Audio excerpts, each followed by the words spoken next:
Here is a handy tip of advice. Whenever you're in a situation that is beyond your comprehension and you find yourself asking why, like why this, why that, why did this have to happen, why do I have to go? Right then and there, the best tactic is to have faith that it was meant to be, that it was an inevitability. So you can have fatalism combined with faith. But faith is the positive aspect because you can say, this is for the best, or this is God's plan for me. If you go back to the stories of St. Patrick, that's what he did. Like once he decided to have faith in God, he decided to set out to, for example, return back to his home country, and he asked some people to ferry him across, and they said no, and he was like, okay. And he gave thanks to God and said, all right, these people aren't going to be doing it for me, but I'm not going to give up my faith. I'm not going to give up faith in the plan. And the plan is that these people said no, but that they're not the end of the line, are they? It's just, this is another trial. This is another delay, but it was an intentional one, perhaps even to test one's faith. And as the story goes, the people saw that he gave thanks to God, and then they changed their minds. You see? Now, that's not to say that you should have faith or make a display of it so that others would change their minds and then you would get what you want or the outcome that you desire. Because that would be the wrong interpretation of these principles. But if it's going to be a delay, then it's going to be a delay. Then maybe it's best that it's delayed. See, if you have faith, it's always good. Because imagine the people that said no, they go out on that boat and a storm picks up and they're all drowned at sea. But if you had cursed your luck, cursed your fate,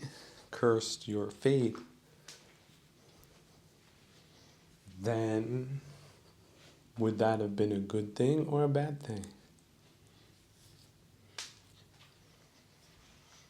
So a lot of super smart, skeptical, secular people think people that have faith are dumb.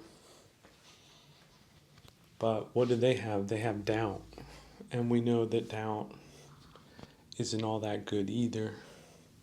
In fact, it's pretty common and vulgar and doesn't lead anywhere except into a hole. Because you can doubt anything. There's nothing special about doubt. There is something special about faith, though. There is something super normal about faith. There's something skillful about faith.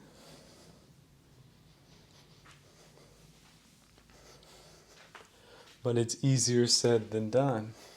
We slip into these egoic ways of thinking where everything has to be logical and we have everything planned out and we have our own timeline. And of course we want this because wanting is something that Westerners do all the time, even though it's as unskillful as it gets.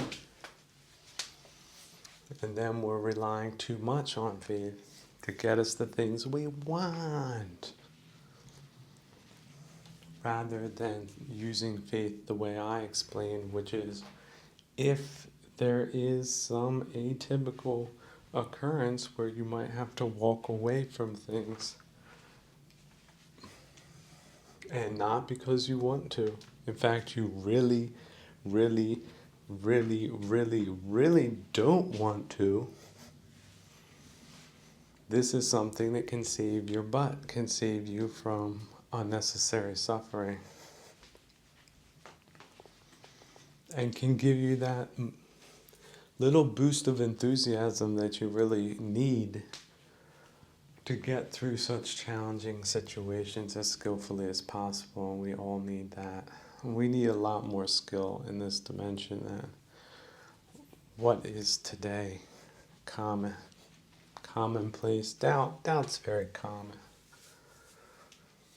Faith, however, isn't. But when you have it, like the faith, everything's going to work out in the end.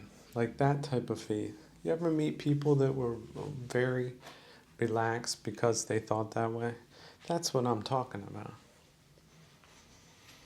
But it shouldn't just be a random thing because you feel comfortable, that's the way you think. It needs to be because that's the way you make yourself think. Because that's a reaction that you've trained.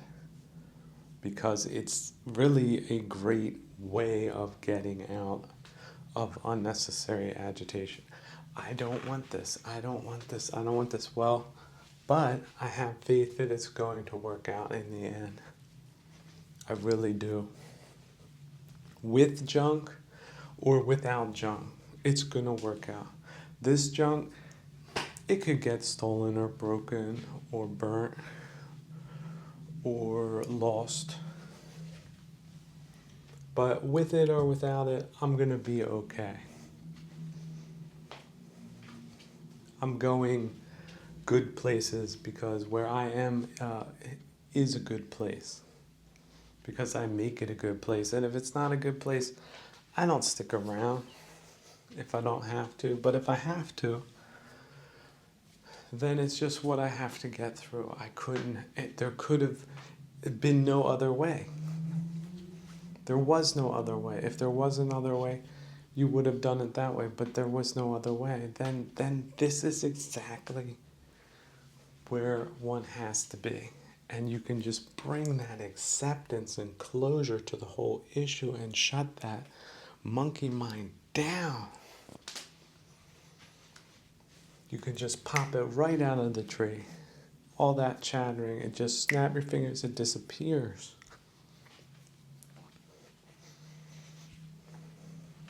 I have faith that things will work out for the best in the end. For me, even if that's only 2 minutes left to live. Look at that clock. It's always ticking. I said that a while ago. I didn't give up. I don't feel like my life is over. It's always a new beginning because there is no past when there is no future. Because both are mirages that can get us caught up in the stickiness of desire and craving and attachment, or in the acidity of aversion and revulsion and not this, not that way of thinking. How many of you are stuck in that way of thinking? How many of you have been stuck in that way of thinking for a long time? Stop it. You've got the stop button.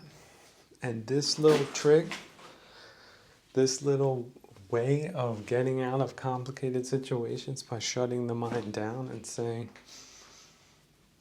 everything's going to be okay. Everything has been okay.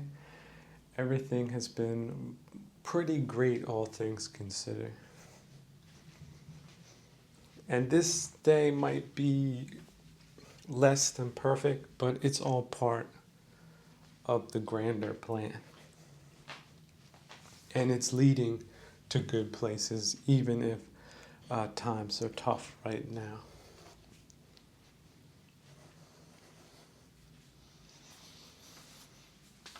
And we know this plane of existence, existence isn't perfect by any means. No, it's not. There's someone right now suffering from old age or sickness somewhere on this planet, probably most people. If you're not, can I get a hallelujah? Why aren't you grateful? if those things aren't bothering you right now, at least. Because one day they will, most likely. Because this isn't heaven. But if we don't really have things to complain about, then stop that chattering from the monkey trees. Keep that mind from running too far. Because it'll run you ragged. It will never stop. It will always find something. And that is the definition of unskillfulness. And it's so common. It's so normal. It's so prevalent. But that's precisely what we resolve not to do. And it's so much easier not to do something than to have to do something. You're just not doing the normal, common, vulgar, doubtful, skeptical, not this, not that kind of thing. And not just because you know the theory, because it's all about the practice. I don't want to read a book that tells me that. I don't even want to listen to a podcast that tells me that. That has to be the lived experience. And it's about taking the reins over and over and over again, saying, no, we're not going into the thorn bushes, horse. We're not doing that. You want to eat those prickly pears? We're not. No. Ever work with a stubborn horse or a mule or some animal? That is challenging. Because it keeps coming back to that one-track mind that it has. And your animal is strong. And sometimes it likes to think that it's you, not you. That it's in the driver's seat, not you. And a lot of people, they're so tired. They're so tired, they don't think they have it in them. They can't do it again. Keep themselves out of that briar patch. They can't muster the strength. They just let themselves flow into the wrong direction. But then you gotta wake up and grab those reins again. Like me, on some days, I feel like I've been beaten up every which way but loose, thrown down a hill, and run over a couple of times. And still my hand, it's like that dead hand, just shoots up when that damn horse is going in the wrong direction, grabs those reins, and pulls with every modicum of strength it can muster to get it back on that right track. Because that's what you have to do. There is, at some point, once you've been through that patch one too many times, there is nothing on this planet that will lead you to believe that not doing something about course correction is in any way good or acceptable.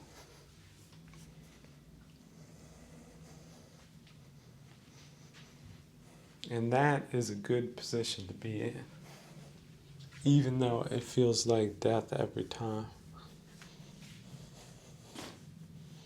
or worse than death. Feels like living the wrong way, and repeating the wrong things. But purgatory will challenge you. It will challenge you. Just when you thought you had everything squared away, something else is going to get thrown at you.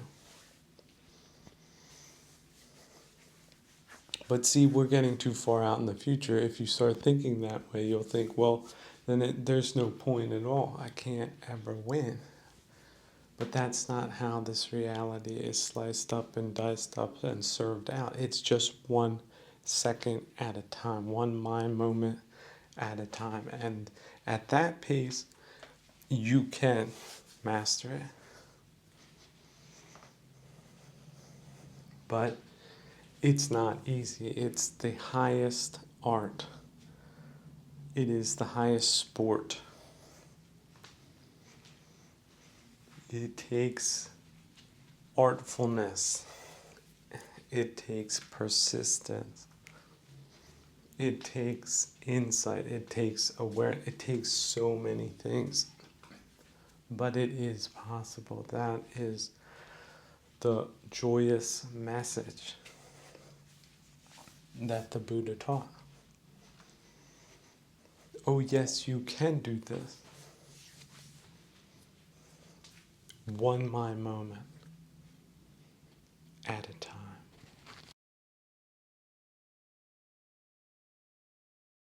Coming back to faith for a second. Why not have faith? Because we know you cannot know the future, and the past is no longer existent. So within the limitations of what we can know is really very little, but if we know to have faith, then we won't cause unnecessary suffering.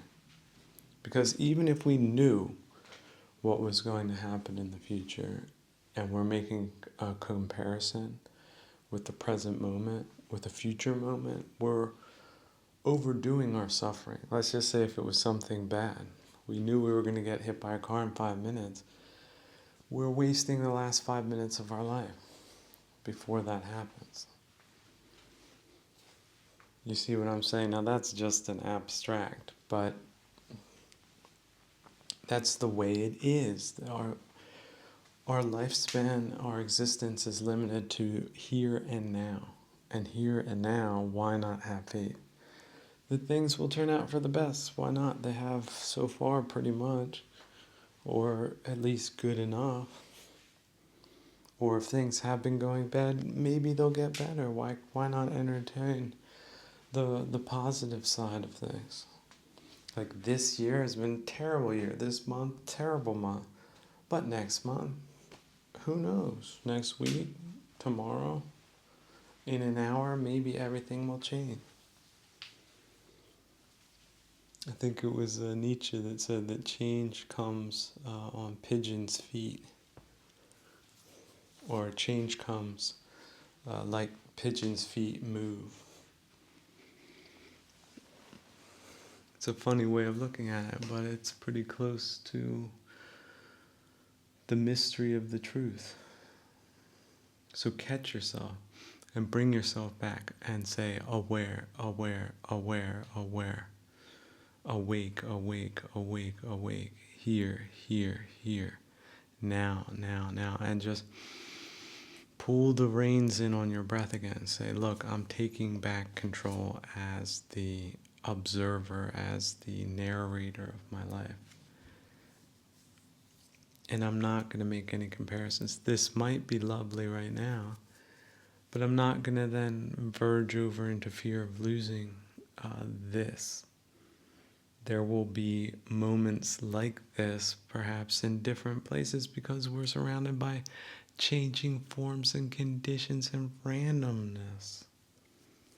So tomorrow will not be what is today. And if it's beautiful now, it could be terrible weather tomorrow, or perhaps terrible circumstances.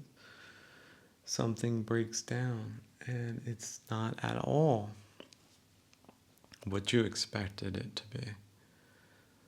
And then you can come up with these thoughts of, oh, well, I'm foolish. I made the wrong decision.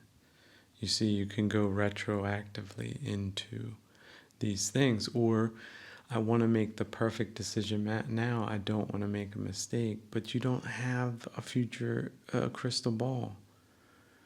Where you are could blow up in a week's time. And if you're not there, then that's the way it was meant to be. And so then we come back to fate and also faith. faith in fate, and pondering on fate, pondering on that word, like how many things have happened in your life that most likely were fated to have been a part of your life.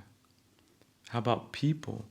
Just people, not so random people that somehow made the appearance of randomly coming into your life and then playing some type of archetypical role and then disappearing back into the ether.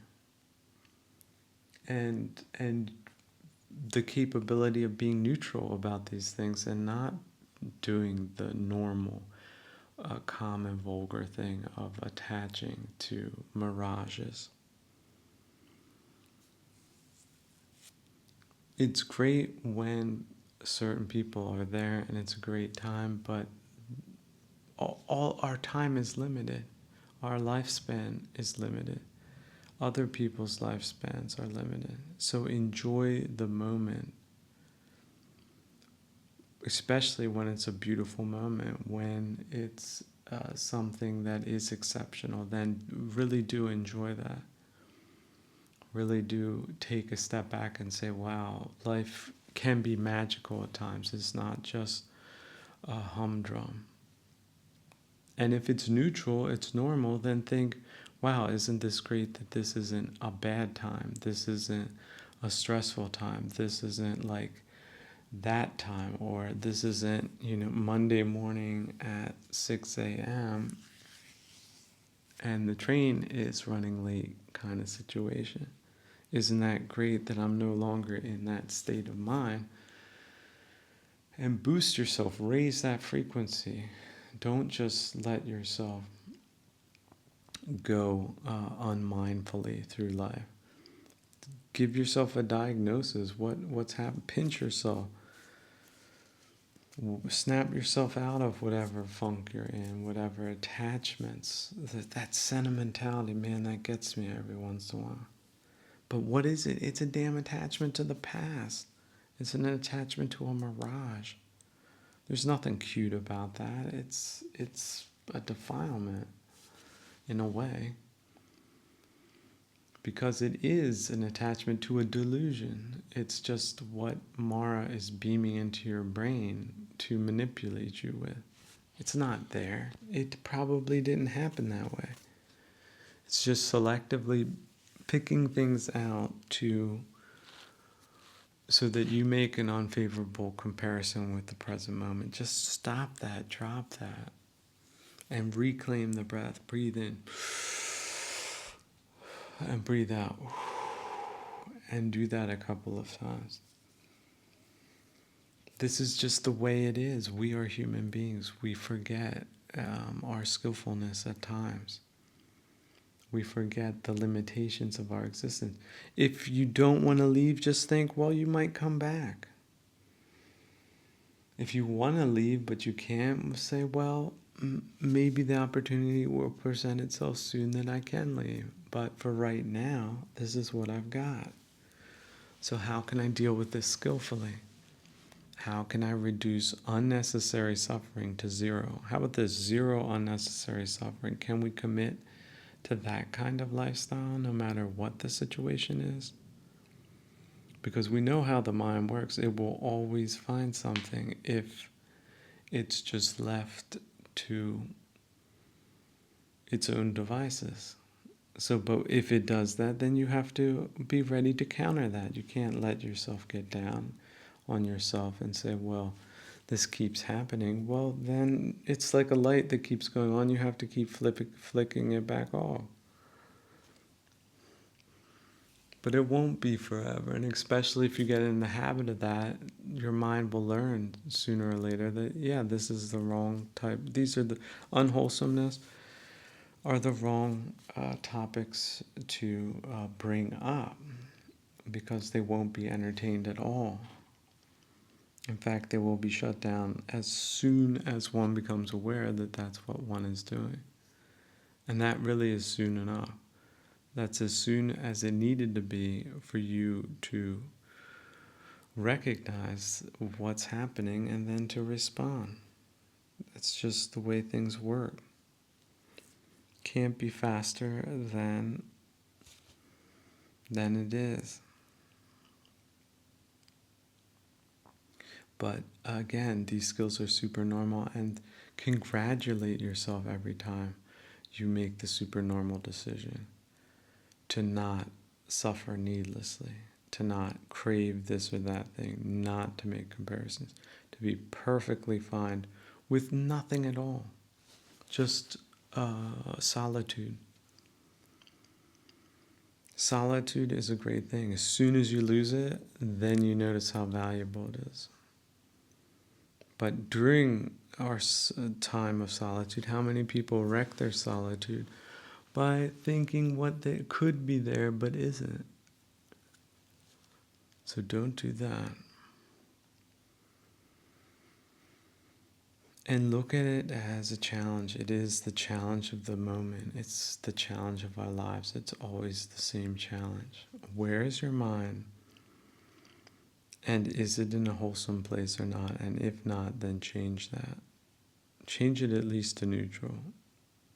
If your mind is just going off on this and that, then the practice is to shut it down or to distract it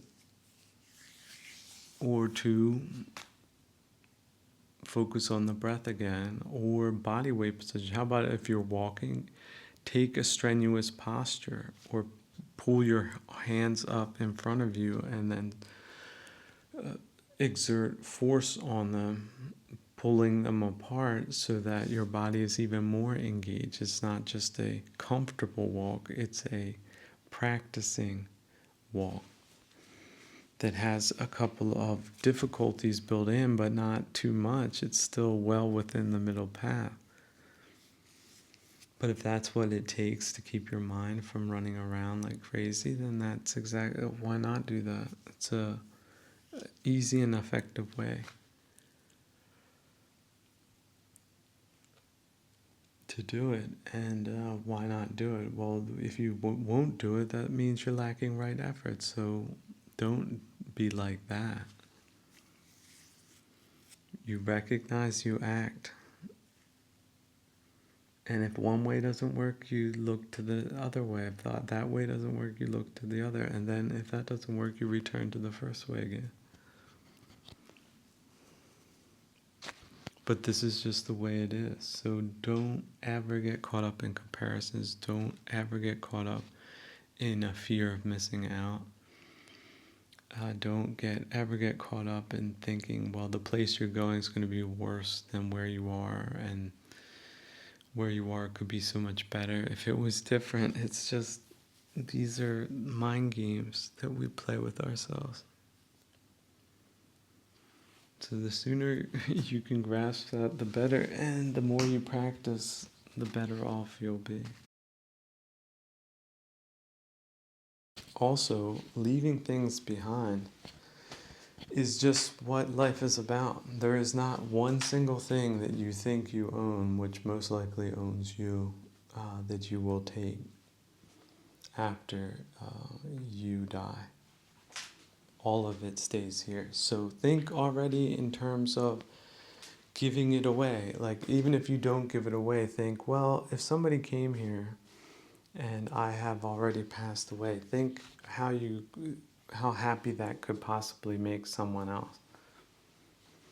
And that you are in fact just a steward of these things, and it's a great generosity that you have anything at all.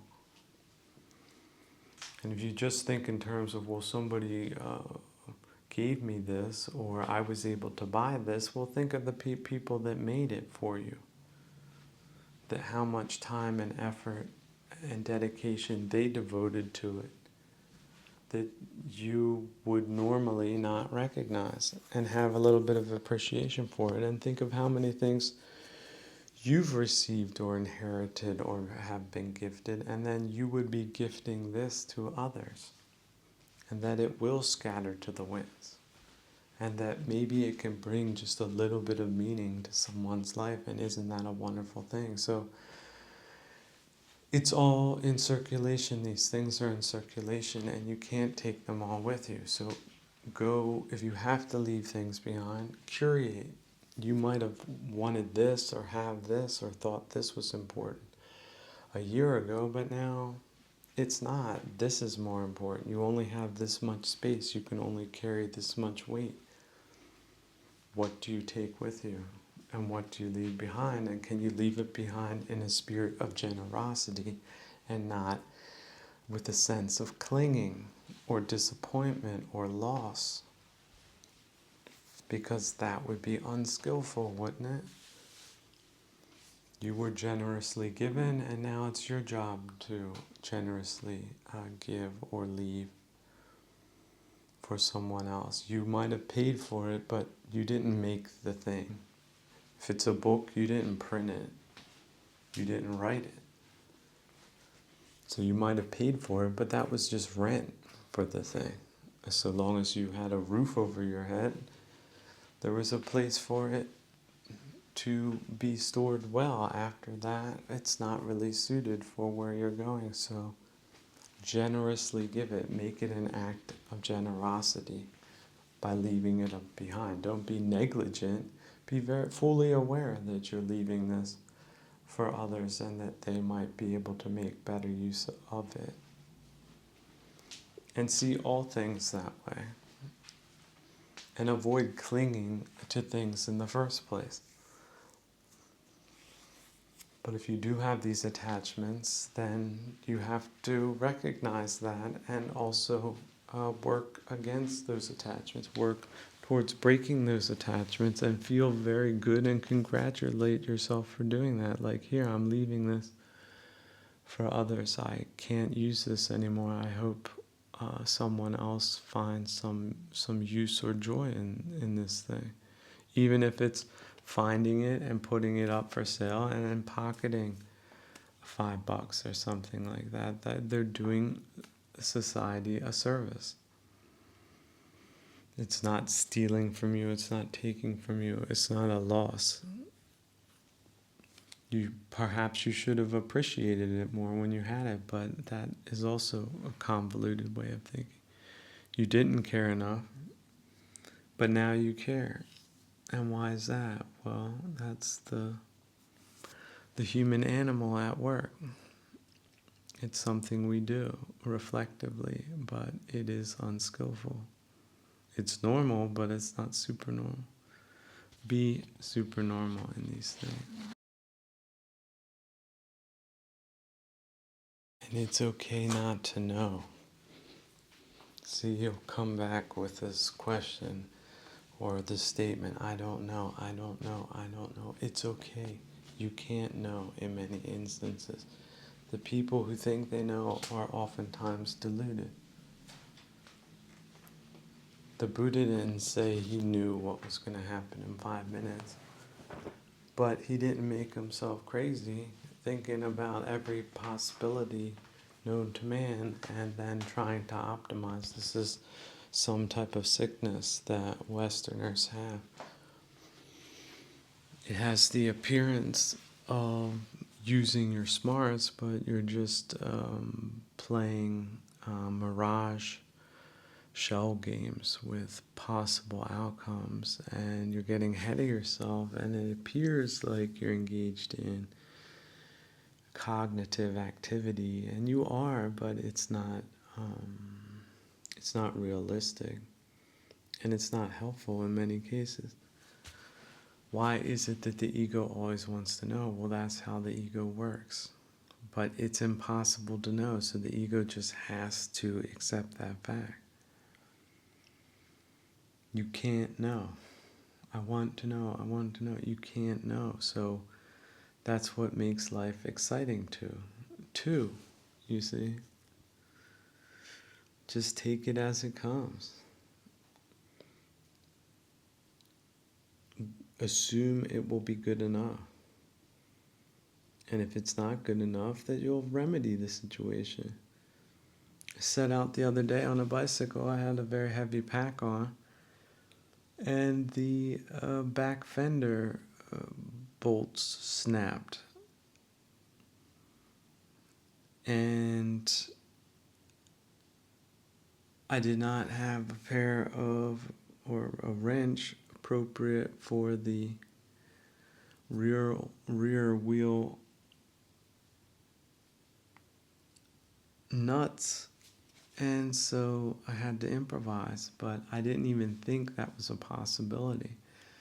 I thought there would be other possibilities for other things that would have gone wrong, but that one, it was a complete surprise. And I was sort of unprepared for it, but I still got myself out of it. It just took me taking 2 trips. I had to take the luggage off and hike to a location where luckily I wasn't that far from where I started. Marched it back, and then picked up the bike, and I had to, carry it in a way I couldn't ride it. I had to carry it to the front wheel. It was like a wheelbarrow, and I wheelbarrowed it back, and there I have my tools and I have my time. The time necessary to fix the thing properly with the right tool, and that's what I did. But I could have not have foreseen that, and it could have been a lot worse, especially if I was under time pressure or something else. Luckily, I wasn't. So what did it turn out to do? Well, it turned out to be training. It turned out to be practice. It turned out to be experience and a increasing of skillfulness and knowledge, because that happened, I might be more prone to bring the proper wrench with me, even if I don't see a direct possibility or reason for why I might need it. And if nothing happens, I'm perfectly content, and yet if something happens, I am prepared for it. And so from a negative, we see all these positives developing. And because I was not outcome dependent, I had to be there at this time, at that place. No, I just made the decision, well, you know what, I'll do this tomorrow at a time that suits me. But first I have to get this back in for repairs, and that's what I did. And that's what you should do throughout your life if something unexpectedly bad happens. But don't do this prognosis, this forecasting. That is crazy. That is really off track. But we do it all the time if we don't catch ourselves doing it and stop ourselves from doing it. So do that.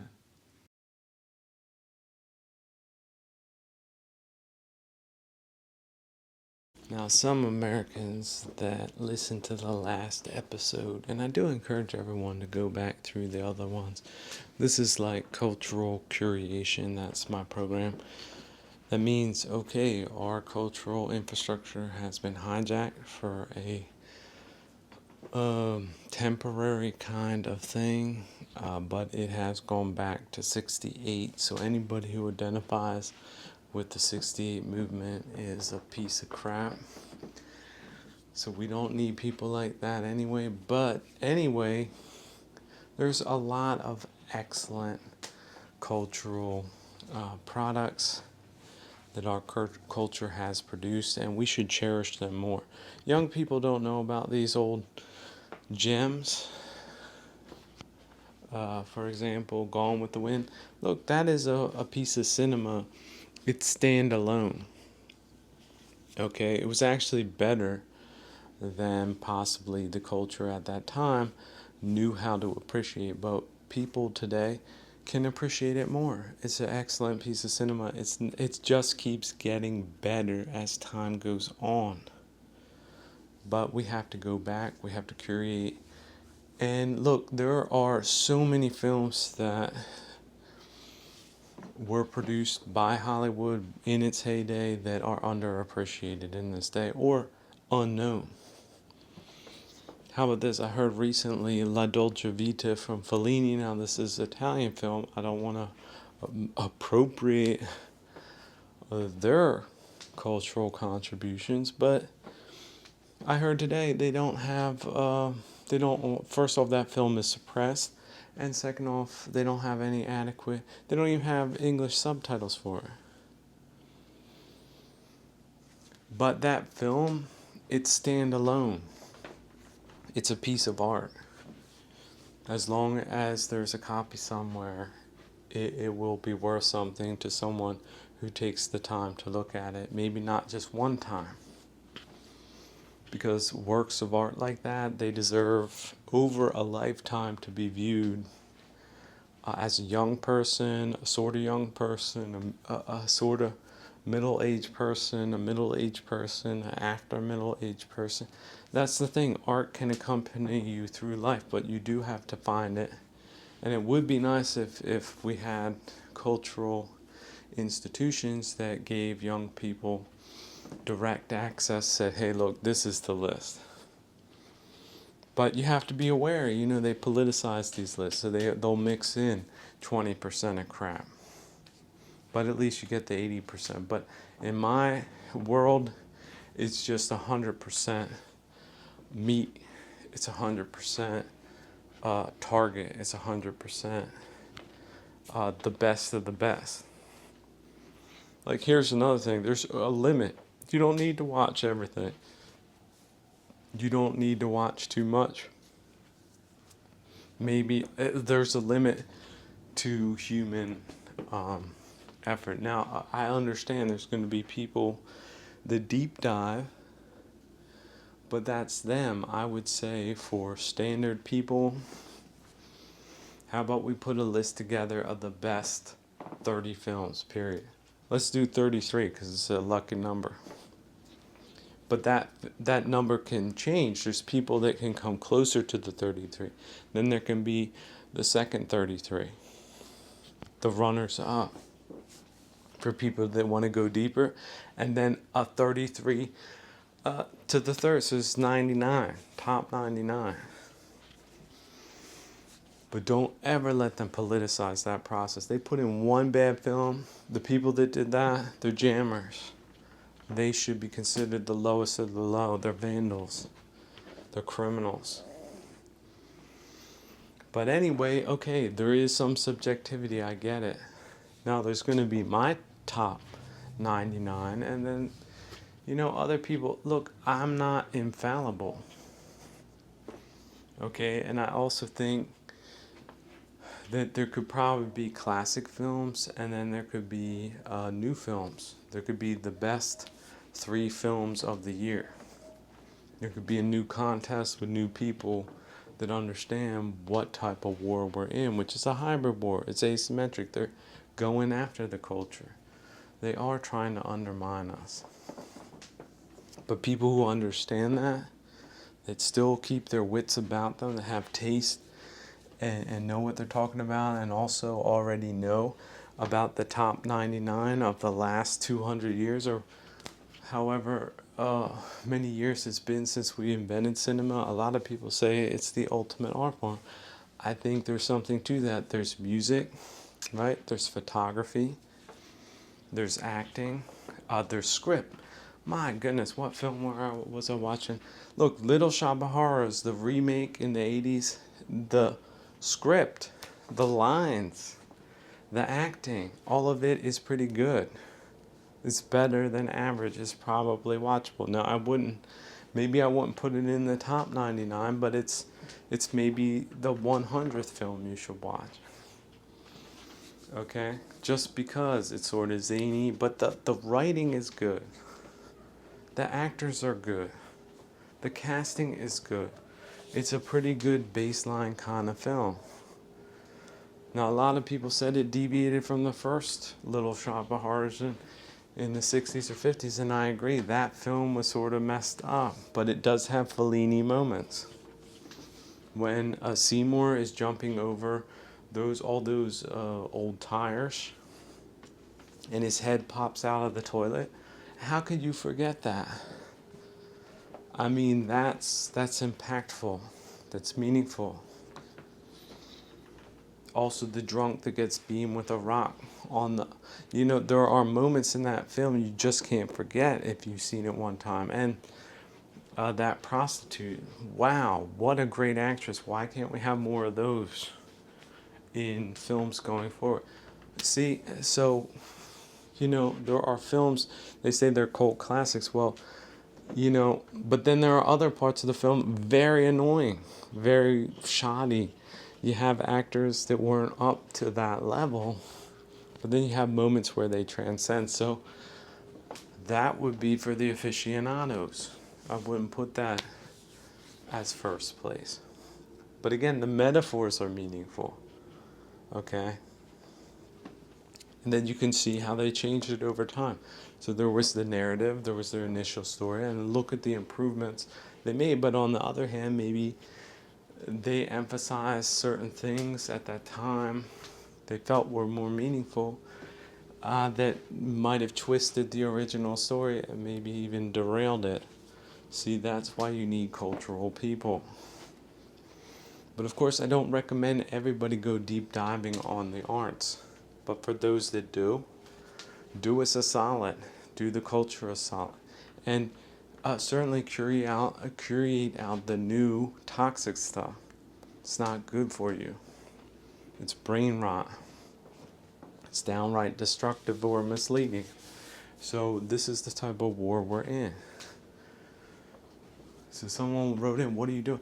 Why are you doing it? Look, I'm the point man. I know that point men don't have a long, aren't built for longevity, but that's what heroes do, right? There's the saying, Scotch-Irish. The Irish have the courage to take a position, and the Scots have the tenacity to hold it. I got both in spades. That's what I do. Some heroes were built for purpose. That's it. I am so grateful for everything the American people have done for me, and I mean all of you. The lowest level of you. The most unrecognized of you. I have so much appreciation. I have been so blessed. I can't do it any other way. I'm going to take the point position. That's right. I'm not doing it for profit. It's not about that. In fact, I work for room and board. Now some people say, well, that means the White House. I'm not picking the White House. I think it was a bad decision. I want the best place in America with the most wholesome people that know what this is all about. And yes, I will work for room and board. I don't need no money.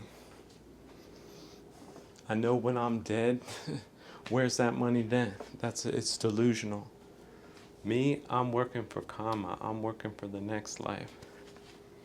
I'm working for virtue, for God, for all those other things, for karma. That's what I'm working for.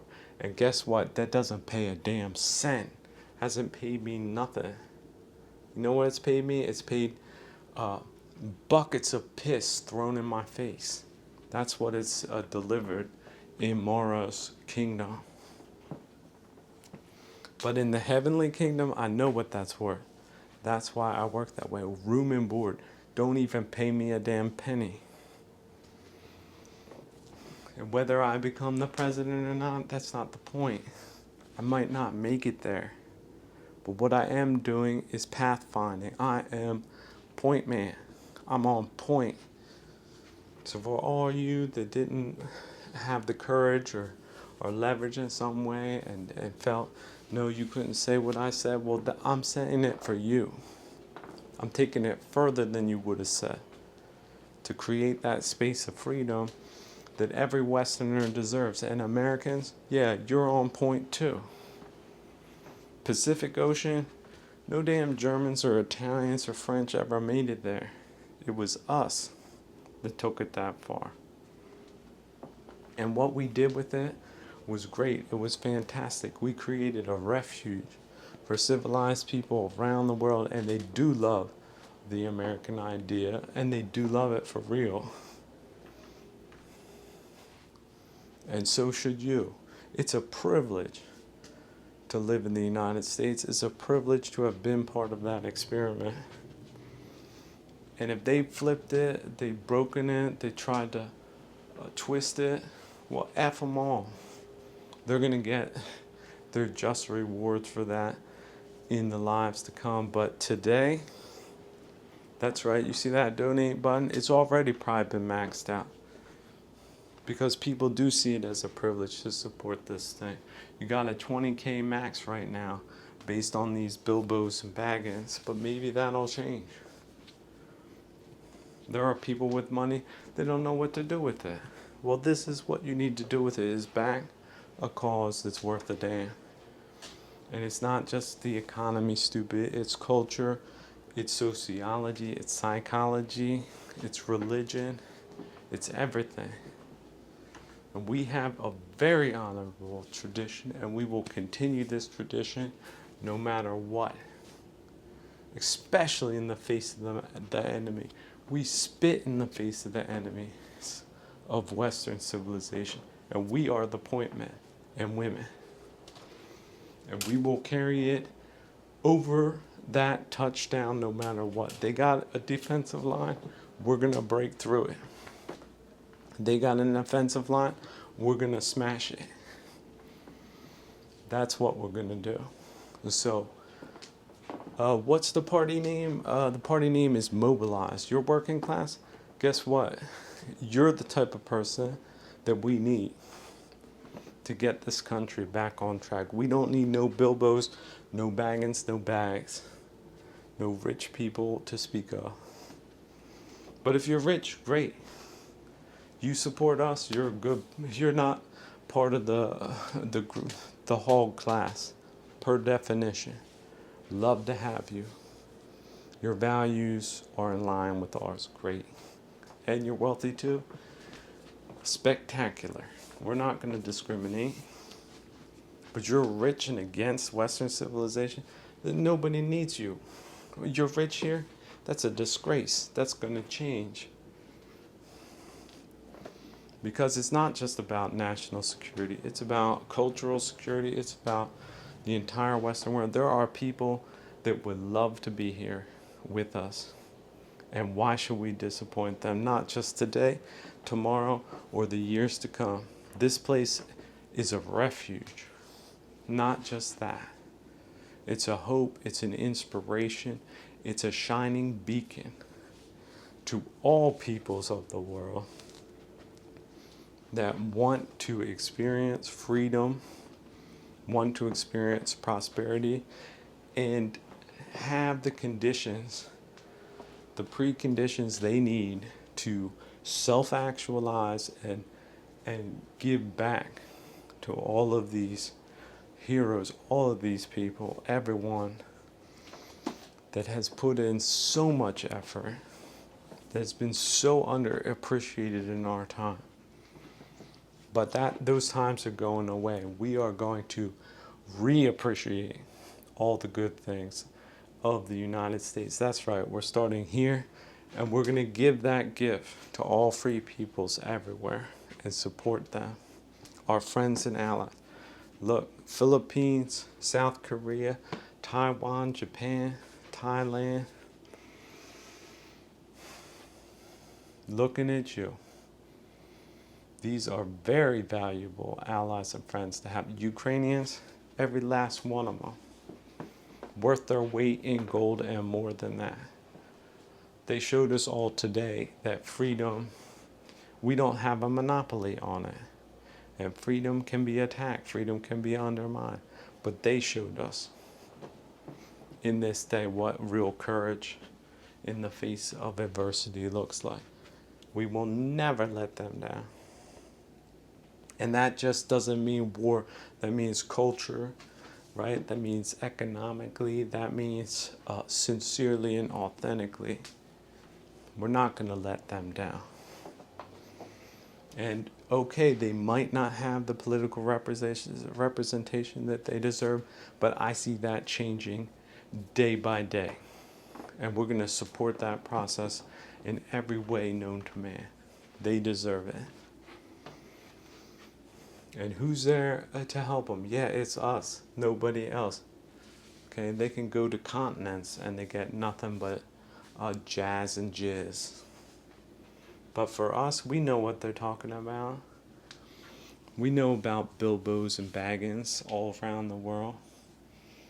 Who was better, the Tsar or the current version? What happened to Eastern Europe? These FDR umbrella, Baggins and Bilbos, F them all. They made a mistake.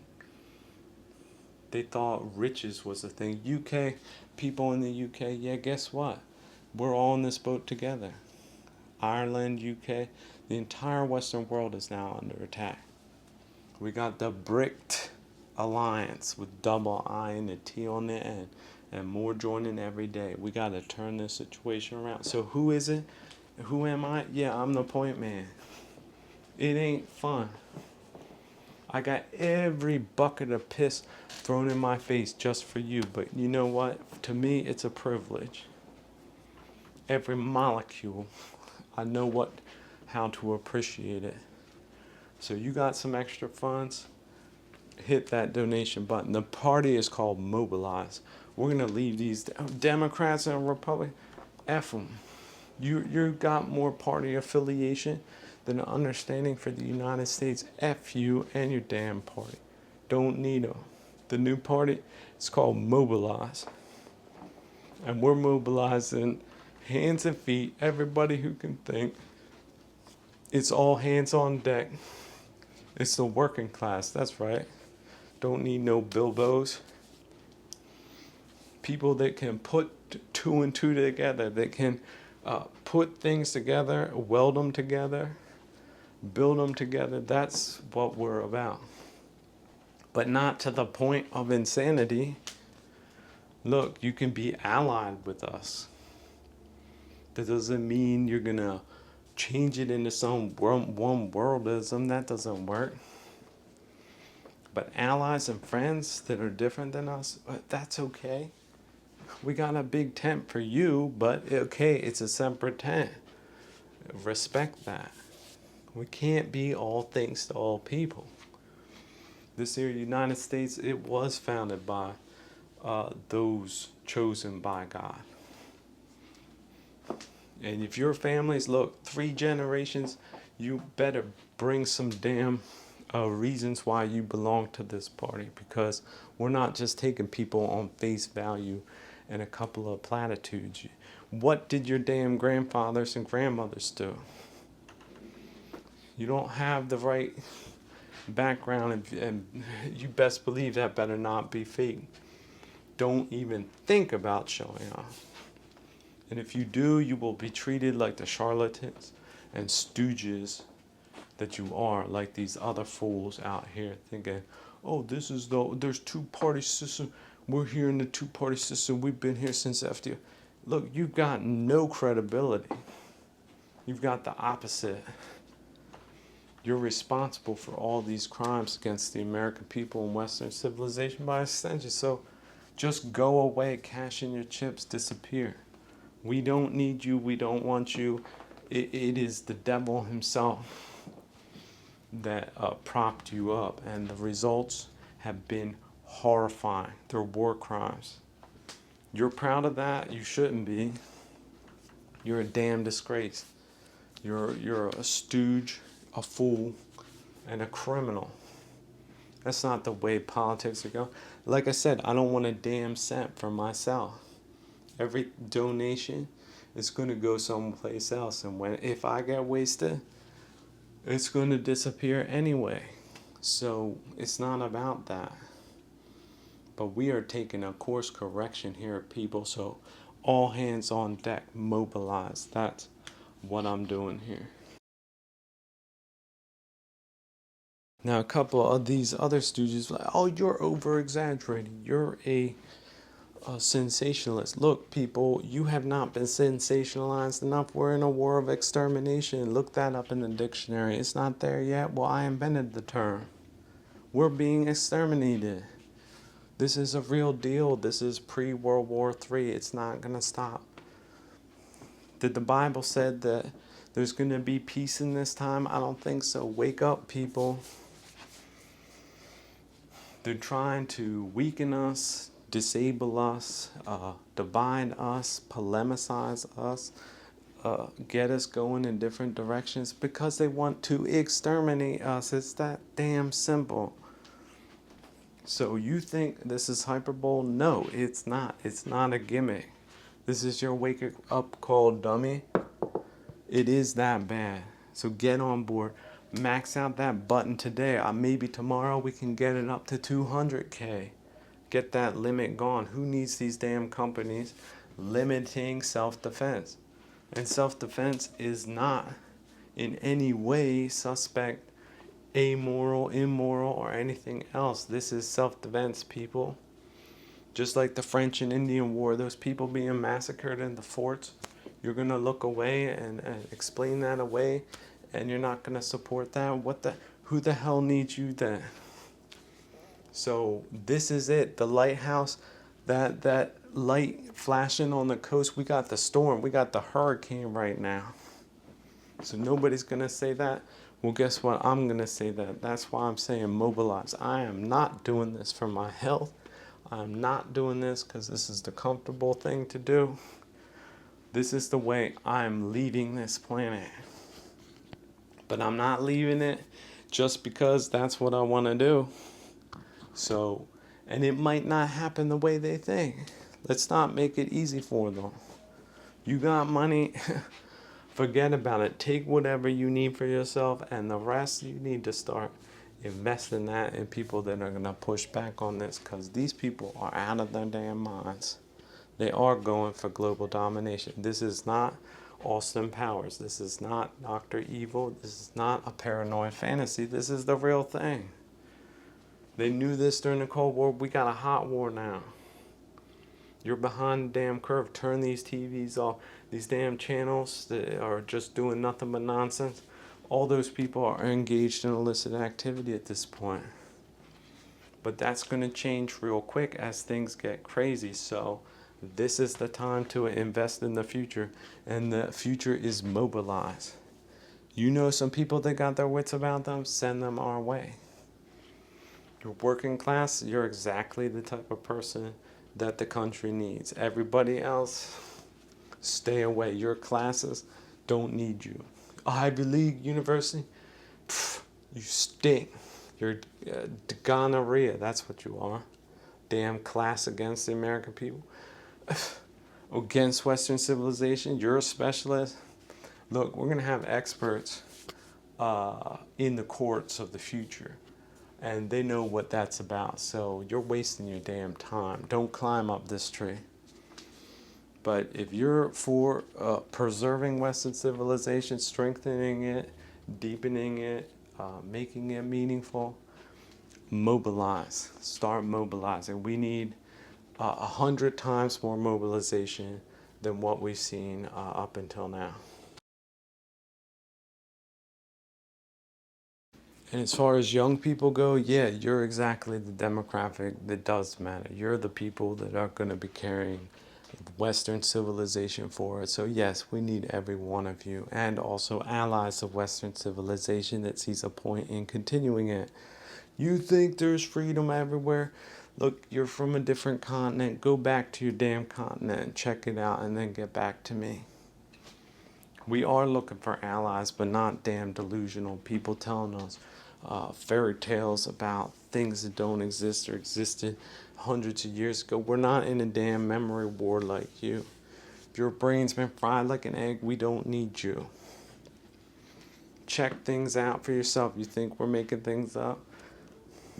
It's a big ass world out there. So young people, yeah, mobilize. That is the message to you. I don't see nobody older than me have any damn sense in their heads. So you're going to have to live all these years under this crazy type of administration. Hell no. You're the ones that need to move. I want young people. I want this to be the youngest party that ever existed. 30 and below, there you go. How about 40 and 50? Anybody that hasn't lost their goddamn minds, they're welcome.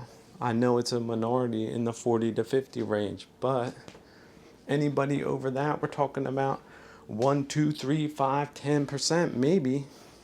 So Trump isn't enough. I support Trump in this election, but what future does he have? Or rhinos, or here's the new term. Rhino is a term.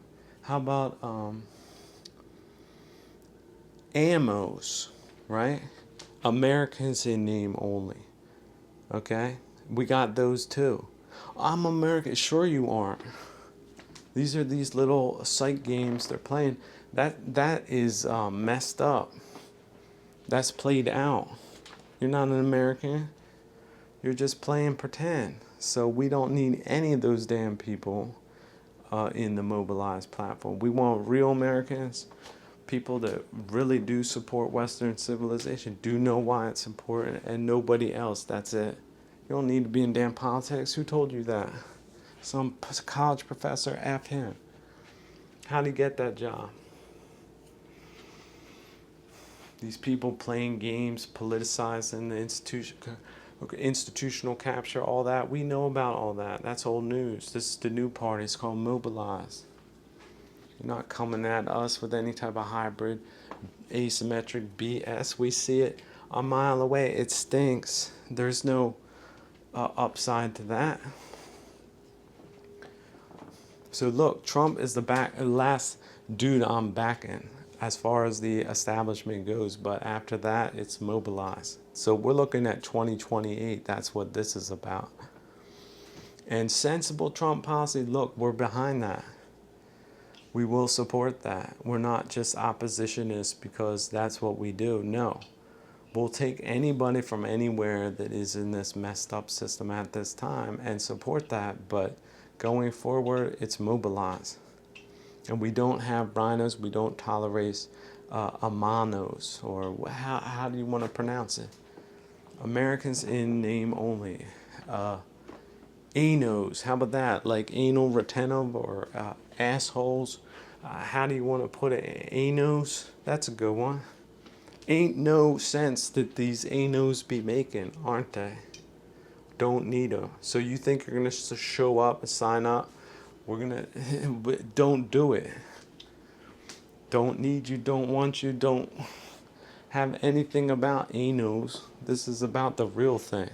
It's not about name only. Like I said, 3 generations, both sides. Don't have it, don't need you.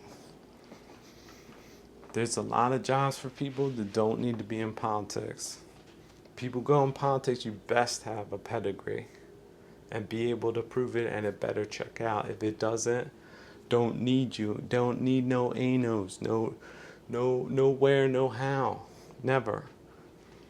They got a couple of PR companies pushing them. F them too. Don't work no more. They tried it. It's played out. It's had disastrous results. So yeah, the youngest party ever, probably with the youngest president ever. And that's how we're rolling. And we're doing it not just for us, but for everybody who wants freedom and culture and merit and all the good things that our ancestors wanted for us and nearly achieved, and in many cases did give to us. We're going to pay them all back. And more than that, we're going to show them how it's done. So hit that. Send me some damn coffee. That's how this thing starts. Some people say, well, no, you're a rhetorical genius. You can't say that. Anos. Well, how about this? These anos have an ano making no ano damn sense for ano forever. So how about that? We ano got no ano time for some damn anos. Don't like that? Who cares? I'll tell you, these banks and Bilbos, they're going the way of the dodos, whether they want to or not. That's what a point man's going to say. So don't let them trample on that banner. I'm taking it to the hill, their trench. I'm jumping over that. I'm going straight to headquarters and playing it right on the top. Don't need any of them either. All that don't make no damn sense. So remember what I said, these classes, damn ass classes nobody needed. Take a look at them, define them. Eye for an eye, tooth for a tooth for them. ripping off the damn American people and blind, and then pissing in their faces. We ain't no need no, ain't no time for ain't no asinine things like that. So take that to the bank, Buster. That's how it's gonna roll. It's mobilize here on out. All you workers, every one of you, you're probably underappreciated. One of you can take it even further than where I'm taking it now. You need to realize it. That's your job. Me, I'm just the guy pushing it past where they said uncle. So see it that way. We're gonna take this further than they thought. Their whole paradigm, their perimeter, whatever it is, they thought they cashed it in for themselves. All that's gonna go a damn way. They built a sandcastle. Let's make it a reality. Let's do away with what they thought we were worth. Because there ain't no way in hell we're going down this way.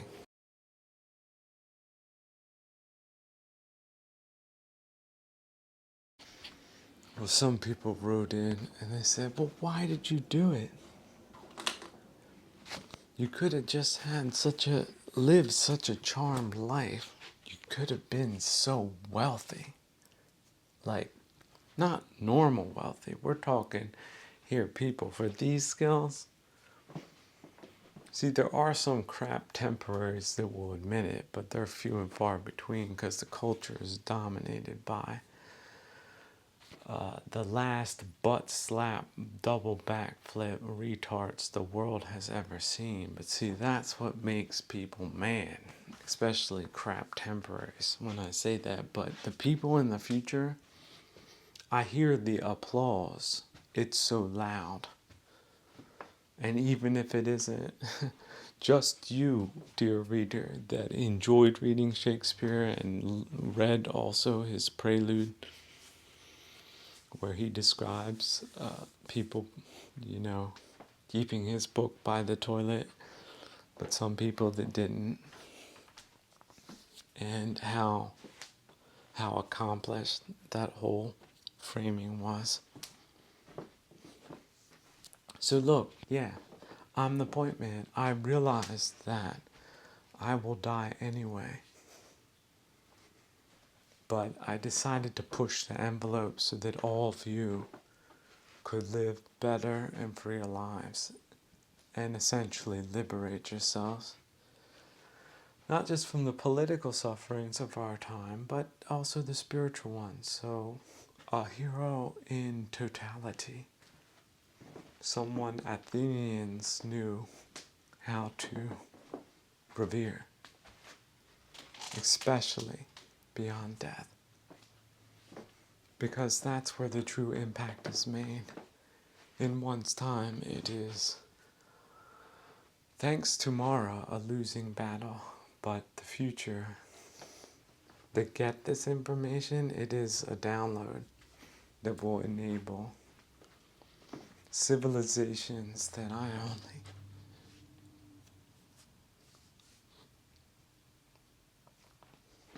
dreamed of.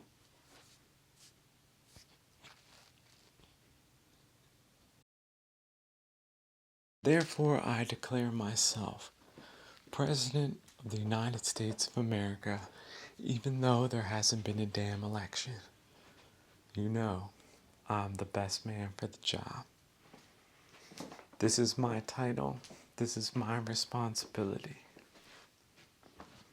This is my duty to the citizens of the United States, so help me God. So help us all, God. Thank you. And please do hit that donation button because it does mean so much at this time